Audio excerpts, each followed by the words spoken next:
Tidbits from the Love Notes. How you doing? I told you I'd be back.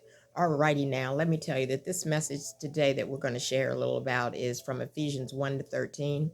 We are blessed with the Holy Spirit when we believe in God and his son Christ and that death and resurrection for our betterment.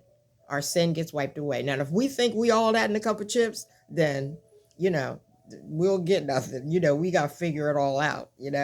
And so that's the first thing I want to say. And so we shared that there's beauty, so much beauty in our belief in God and his son dying for us so that we would have a chance. There's so much beauty in that. And it brings us to that wonderful gift, the Holy Spirit.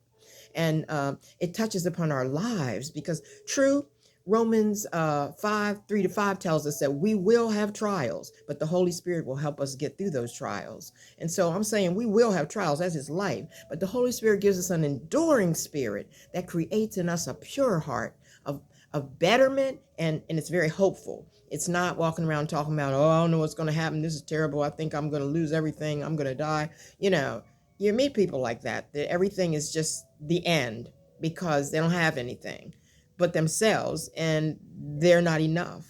So we got to stay locked into that Holy Spirit. If we don't have it, we need to get it. And we cannot get it without our belief in love God and his son Christ. We cannot get it any other way. We got to embrace that so that we will be clean and pure and start fresh, throw away the sin and begin new. We can do all things with that. We can do all things because our spirit that'll be in us will be strong, So for me, many everyday stories I've shared with you all along. And I mean, it's like first the husband died, and it's like, oh my God, how am I going to do all of this without a partner that was helping me work on loving the neighbor or whatever projects we were working on.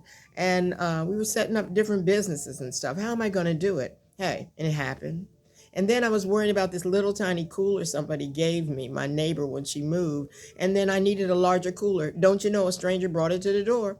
Just like that. Now I had to make the choice of accepting what the stranger had without knowing that that's what he was bringing. But I mean, that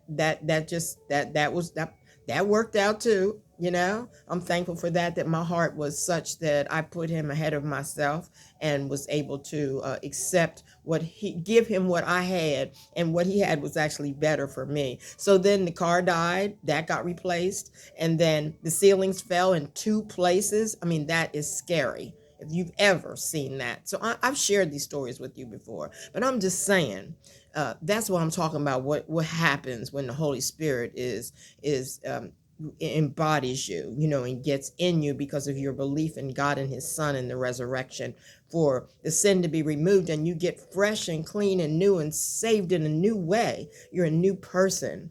So everybody, I'm telling you, everybody, give God and Christ and the resurrection a big, real invite into the heart. That's what I'm saying. Give it that, it's so fulfilling. All right. So glad I got a chance to chat with you. I'll be back shortly. Tidbits from the Love Notes. Love ya. Bye-bye.